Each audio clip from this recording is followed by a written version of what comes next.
తాకట్లో ఉన్న మీ బంగారాన్ని విడిపించి ఆ రోజు ఆన్లైన్ రేటుకి కొంటాం. Sharma gold company. నమస్కారం, వెల్కమ్ టు సుమన్ టీవీ. నేను గీతాంజలి. ప్రస్తుతం మనతో పాటు ఇస్కాన్ నుంచి ప్రణవానంద ప్రభుజీ ఉన్నారు. వారితో మాట్లాడదాం. హరే కృష్ణ ప్రభుజీ. హరే కృష్ణ ప్రభుజీ, తొలి ఏకాదశి అసలైన పరమార్థం తెలుసుకోవాలనుకున్నాను. ఎందుకంటే విష్ణుమూర్తి ఆ తర్వాత నిద్రపోతారు ఆయన.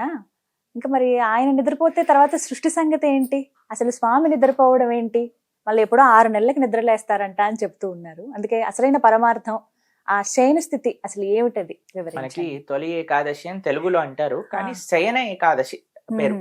ఓ శయన ఏకాదశి, పార్శ్వ ఏకాదశి, ఉత్థాన ఏకాదశి అని 3 వస్తాయి. ఈ 6 నెలలు కాదు, 4 నెలలకి లేస్తారు. కానీ 4 చాతుర్మాస్యం అంటారు కదా. ఆహా. ఇప్పుడు మనకి ఆషాఢ మాసంలో వచ్చే ఏకాదశి ఇది. దాని తర్వాత కార్తీకంలో వచ్చే ఏకాదశి ఉత్థాన ఏకాదశి అని అంటారు. దాని తర్వాత ధనుర్మాసంలో వచ్చే ఏకాదశి వైకుంఠ ఏకాదశి. వైకుంఠం. ఈ ఉత్థాన ఏకాదశికే స్వామి నిద్రలేస్తారు. అయితే ఏంటి విశేషము, శయన ఏకాదశి రోజు పడుకుంటారట. పార్శ్వ ఏకాదశి అని ఒకటి వస్తుంది, దాంట్లో చెయ్యి ఈ చెయ్యి నుంచి ఈ చెయ్యికి మనం ఇలా మారుతాం కదా, అలా మారుతారు భగవంతుడు. ఉత్థాన ఏకాదశికి నిద్రలేస్తారు. అయితే ఏమైందండి, ఇప్పుడు గురక పెట్టినట్టు పడుకుంటారా భగవంతుడు అంటే? అలా పడుకోరు. స్వామి యోగ నిద్రలోకి ప్రవేశిస్తారు. యోగ నిద్రలోకి ప్రవేశించడం అంటే స్వామి చరాచర జీవరాశులందరినీ ఆయన కాపాడుకుంటూ ఉంటారండి. ఆయన ఏ స్థితిలో ఉన్నా, మనం అంటే పడుకున్నప్పుడు పని చేయలేము, అసలు ఇంకా వేరే లేచినప్పుడు పడుకోలేము, తింటున్నప్పుడు మాట్లాడలేము, మాట్లాడుతున్నప్పుడు తినలేము. భగవంతుడు అలా కాదండి. ఏ అంగముతో ఏ పరిస్థితుల్లో ఏదైనా చేయొచ్చు. అందుకే ఆయన భగవానుడు అయ్యాడు. అందుకే మనం చూడండి, ప్రసాదాన్ని భగవంతుడికి చూపిస్తా, నైవేద్యాన్ని చూపి ప్రసాదం అంట. ఇప్పుడు భగవంతుడు తింటా అంటే నోట్లో పెట్టుకోవాలి కదా. భగవంతుడు ఏం చేస్తున్నాడు, కృపా దృష్టిని వర్షిస్తున్నాడు. అయిపోయింది. ఆయన నేత్రములతో కూడా తినగలుగుతాడు. అది ఆయన కెపాసిటీ, మనకు చేయలేము అనమాట. ఇప్పుడు అదే కదండి మన ప్రాబ్లం ఏంటంటే, ఈ జనాలకి ప్రాబ్లం ఏంటంటే, నా కన్సెప్షన్ ఏంటో భగవంతుడు కూడా ఆ కన్సెప్షన్ లోకి దూకాలి. ఆయన కూడా నా పరిణితిలోనే ఉండాలి, లేకపోతే భగవంతుడు లేడంటాడు. ఇప్పుడు చూడండి, వాళ్ళు చూసే దృష్టికోణంలో నాకెంత తెలివి ఉందో ఆ తెలివిలో భగవంతుడు కూర్చోవాలి. నా తెలివికి అవుట్ ఉన్నాడు అనుకోండి, భగవంతుడు లేడంటాడు, కాల్పనికం అంటాడు. ఇప్పుడు చూడండి ఎలా అంటే, ఒక ఆయన ఉన్నాడు, ఇలా రోడ్డు పైన నించున్నాడండి. రెడ్ లైట్ పడింది, బండి పక్కన ఆపి నించున్నాడు. అందరూ ఆయన వెనకాల నించున్నాడు. ప్రైమ్ మినిస్టర్ కాన్వాయ్ వస్తుంది. ప్రైమ్ మినిస్టర్ కాన్వాయ్ వస్తుంది.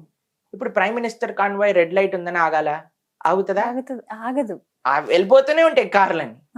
ఈయన అడుస్తున్నాడు ట్రాఫిక్ పోలీస్, వాళ్ళని పట్టుకో వాళ్ళు ట్రాఫిక్ పోలీస్ దాటిపోతున్నాడు, వీళ్ళకి ట్రాఫిక్ లైట్ పాటించట్లేదు అంటే వాడు అంటాడు, రే మూడుకుడా ఆపురా, వాడు ప్రైమ్ మినిస్టర్ రా, నువ్వు నోరు మూసుకొని బైక్ ఎక్కువ అంటాడు. అంతే కదండి అనేది. కాబట్టి ఈ మనుషులందరూ కూడా భగవంతుడు ఇలా చేయాలి, భగవంతుడు అలా చేయాలి, భగవంతుడు నిద్రపోవటం ఏంటి, భగవంతుడు గోపికలతో రాసలీలు చేయటం ఏంటి, భగవంతుడు చెట్టు చాటు నుంచి బాణం వేయటం ఏంటి. నీకు బుద్ధి లేకపోతే నువ్వు ప్రశాంతంగా ఉండు. భగవంతుడికి నీకు ఒక రూల్ ఉండదు, అవునా కాదా చెప్పండి? ఒక ప్రైమ్ మినిస్టర్ కి నీకు ఒకటే రూల్ ఉంటుందా? కాదు కదా. మాట్లాడే వారికి చాలా జాగ్రత్తగా ఆలోచన చేసి మాట్లాడాలి. ఎవరితో పోలిక పెట్టుకుంటున్నాం మనం?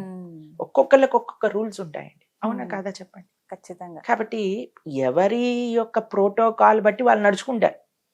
కాబట్టి భగవంతుడు నిద్రపోతున్నారు అని అంటే యోగ నిద్ర అని అంటే, అంతరాత్మగా పరమాత్మగా భగవంతుడు ఉన్నాడు కదండి. ఆ పరమాత్మ స్వరూపంలో ప్రపంచాన్ని మొత్తం కాపాడుకుంటూ ఉంటారు. ఈ 4 నెలలు కూడా చాలా పరమ పవిత్రమైన సమయం. అందుకే యతీశ్వరులందరూ కూడా చాతుర్మాస్య వ్రతము అని చేస్తూ ఉంటారు. మనం అందరికీ చాతుర్మాస్యంలో కొన్ని నియమాలు పాటించాలి అని చెప్తుంటారు. కొన్ని రకాల ఆహార పదార్థములు విడిచిపెట్టాలి. దాని తర్వాత చక్కగా నియమంగా నిష్ఠతో, ఎందుకంటే అన్ని పండగలన్నీ చాతుర్మాస్యంలో వస్తూ ఉంటాయి మనకి. కాబట్టి ఇవన్నీ చాలా జాగ్రత్తగా ఉండాలి అని చెప్తారు. చాలా మంచి సమయం నిజంగా చెప్పాలంటే. తొలి ఏకాదశి అంటే మొట్టమొదటి పండగ. తొలి ఏకాదశి అది నిజంగా చెప్పాలంటే ఒక మొట్టమొదటి పండగగా స్టార్ట్ అవుతుంది మనకి. అప్పటి నుంచి అన్ని పండగలన్నీ వస్తూ ఉంటాయి. అందుకే మనం తొలి ఏకాదశి మరుసటి రోజు నుంచే భగవద్గీత ప్రారంభం చేస్తాం. తొలి ఏకాదశికి ఒక మంచి పని చేయటం అని. అందుకే ద్వాదశి నుంచి మనం భగవద్గీత ప్రవచనం చెప్పడం ప్రారంభం చేస్తున్నాం. ఏంటి తొలి ఏకాదశి మహాత్యం? భగవంతుడు పడుకుంటాడా, నిద్రలేస్తాడా అంటే పడుకోవటం నిద్ర లేవటం కాదు, అది ఒక యోగ స్థితి. అది భగవంతుడి యొక్క లీల, పరమాత్మ యొక్క లీల. ఇప్పుడు చూడండి, ఇప్పుడు చిన్నప్పుడు ఎవరైనా వచ్చేవాళ్ళు అనుకోండి మనల్ని పలకరించడానికి, మేము అప్పుడప్పుడు కావాల్సుకొని నిద్రపోతున్నట్టుగా ఉండేవాళ్ళం నటించే అన్నమాట. వాళ్ళం కదా. అంటే ఏం చేస్తారు వీళ్ళు, ఇప్పుడు ఏం చేస్తారు, మనం పడుకున్నట్టుంటే ఇప్పుడు అమ్మ పడుకుందా లేదా, పడుకోగానే టక్ టక్ టక్ టక్ ఓపెన్ చేసి వాళ్ళకి ఇష్టమైన పదార్థాలు, మా చక్కెర తింటాం ఇష్టం ఉండేది అనమాట.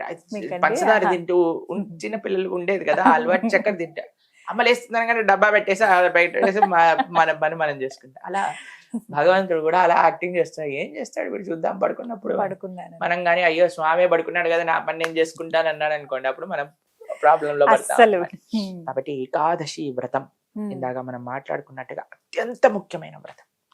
ఏకాదశి ఉపవాసము. ఉపవాసము, ఉప అంటే దగ్గరగా, వాసము అంటే ఉండుట, ఉండడం అని. భగవంతుడికి దగ్గరగా ఉండుట. మీకు ఒక విషయం చెప్తాను, ఏకాదశి వ్రతం చెయ్యకుండా ఎన్ని పూజలు చేసినా అవన్నీ ఫలించవు. ఓ, ఏకాదశి వ్రతం ఒక్కటి చేస్తే అన్ని వ్రతాలు నోములు చేస్తే. పూజలు చేసిన ఫలితం వస్తుంది. అంటే ఎలా చేయాలో కూడా ఎలా చేయాలి ఏకాదశి? చాలా సింపుల్ అండి. మనం ఇందాక భగవంతుడికి దగ్గరగా ఉండటం. ఉపవాసం గురించి ఒక దగ్గర నేను 2 గంటల ప్రవచనం చెప్పామండి. ఎందుకు ఉండాలి ఉపవాసం? ఆవిడ చెయ్యెత్తింది, ఏం తినచ్చండి ఉపవాసం రోజు అని అడిగి. చెప్పింది ఫస్ట్ ప్రశ్న 15 రోజులకు ఒకసారి అండి. ఏం తినాలి, ఏం తినచ్చు అనే దాంతో ప్రశ్న స్టార్ట్ అవ్వకూడదండి. ఉపవాసం అంటే మనకి వీలున్నట్టు. కొంతమందికి నిర్జలు ఉండొచ్చు, నిర్జల ఉపవాసం ఉండొచ్చు. కొంతమందికి సజ్జల నీళ్లు తీసుకుంటే సరిపోతుంది. కొంతమందికి పాలు పండ్లు తీసుకుంటే సరిపోతుంది. కొంతమందికి లేదండి బీపీ షుగర్ అవన్నీ థైరాయిడ్ ఆ ప్రాబ్లం ఉన్నాయి, మెడిసిన్లు వేసుకోవాలి. మరి ఏం తినచ్చు అంటే ఏకాదశికి కొన్ని ఆహారాలు మనం త్యజించాలి. ధాన్యం ఉందగా తినకూడదు, వద్దంటారు. అవును. పప్పులు అన్నము ఇవన్నీ. కాబట్టి సాబుదానా అంటారు తెలుసునా మీకు? సాబుదానా, సగ్గుబియ్యం. తర్వాత మనకి కెనువా అని ఉంటుంది తెలుసా, కెనువా. తర్వాత కొర్రలు అంటారు, ఆ సాముల బగర్ అంటారు యాక్చువల్గా తెలంగాణ వైపు. అవి వాటితో ఏదైనా సింపుల్ పదార్థాలు చేసుకొని చక్కగా మనం ఆహారాన్ని స్వీకరించవచ్చు. ముఖ్యమైన నియమం ఏంటంటే ఈ ఉపవాసంతో పాటు భగవంతుడిని ఆరాధన చేయటం, భగవంతుడి యొక్క నామ జపం చేయటం, సంకీర్తన చేయటం, తులసి అర్చన చేయటం, భగవంతుడికి ఆరాధన, ఆలయ దర్శనం, గోసేవ ఇవన్నీ ఏకాదశిలో చేయాలి. కాబట్టి మీరందరూ కూడా, ప్రేక్షకులందరూ కూడా ఈ తొలి ఏకాదశి నుంచైనా మేము ఏకాదశి వ్రతం చేస్తాము అని భీష్మించుకోండి. ఎలా ఏకాదశి వ్రతం చేయాలి, ఎందుకు ఏకాదశి వ్రతం చేయాలి, ఇవన్నీ కూడా మన ఛానల్లో, ప్రణవానంద దాస్ ఛానల్లో ఏకాదశి వ్రతం ఎలా చెయ్యాలి అని రెండు పాటలు ఉన్నాయి. గంట 2 గంటలు మొత్తం A to Z ఏకాదశికి సంబంధించిన విశేషాలన్నీ అందులో ఉన్నాయి.